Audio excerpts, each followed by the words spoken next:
Hi everyone, it's day 17 of our Advent journey, and I'm back with another devotional thought for you from our Advent calendar. Let's see what today's scripture will be. Looking for number 17. Oh, here it is, I found it.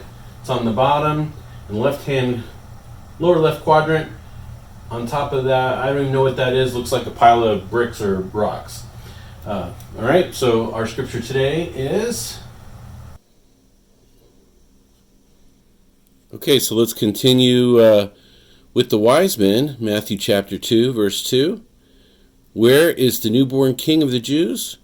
We saw his star at its rising. You know, this scripture is particularly interesting in 2020. I don't know if you've seen it or read about it, but there's been a lot of talk in the news about the conjunction of Jupiter and Saturn these next few days. And especially on December 21st, which is the winter solstice, just a few days from today, the shortest day of the year in the northern hemisphere. From our vantage point, these two planets will appear together in the night sky as close as they have been since March 4th of 1226. It's almost 800 years. Look to the southwest just after sunset and a few degrees above the horizon, depending on how far north you are, and they will be so bright you may even be able to see them with the naked eye, weather permitting. This configuration of planets is so unusual and so rare and so close to the holiday that it has earned the nickname the Christmas star. Just Google Christmas star 2020 and you can read all about it. But of course it's not a star, and despite the coincidental nature of it all, it has nothing to do with the Christmas star in this story. People often look for naturalistic explanations for things like this in the scriptures. Not only a planetary conjunction, but also a supernova and a comet have been offered as suggestions for what the Christmas star might have been. But I think we should just look at this as a miraculous event, especially when we read further along in Matthew chapter 2 and verse 9, where it says that this star, after the wise men had departed, the star which they had seen in the east went before them till it came and stood over where the young child was. This is a work of God, not a rare astrological phenomenon. But what is the star?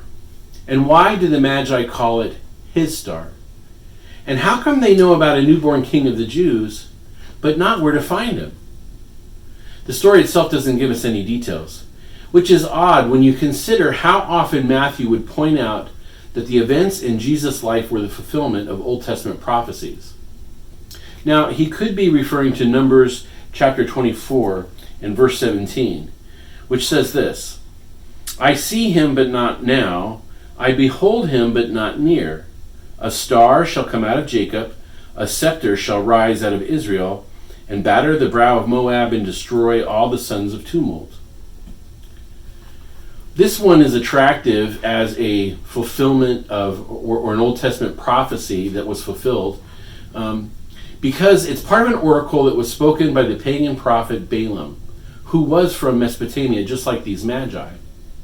He'd been hired to curse Israel, but found he was unable to do so, and it was considered a messianic prophecy by many ancient Jewish scholars. Another possibility is found in Isaiah 60 and verse 3, which says this, The Gentiles shall come to your light, and kings to the brightness of your rising. It doesn't reference a star here, but it does kind of seem like a good parallel to what's happening in the story. Incidentally, it's because of this verse that we have the Christmas carol, We Three Kings of Orient Are. But truthfully, neither of these Old Testament scriptures are conclusive. I think that the best that we can do with this part of the story is to recognize that God was bringing attention to the birth of the Messiah, even to the Gentiles, to show that his birth would have a global impact far beyond Israel. That the Messiah was coming as a gift through Israel to all the nations of the world. And to contrast the indifference and rejection of the Jews, who should have anticipated and celebrated the birth of their king, with the diligent watching and worship of these strangers from the east. For that is why they have come. If we keep reading in Matthew 2, verse 2, it says, For we have seen his star in the east and have come to worship him. Whether or not you brave the cold to go outside to see the astrological phenomenon that is the Christmas star of 2020, I hope that you will approach Christmas as an opportunity to worship Jesus. Thanks again for listening. God bless you, and Merry Christmas.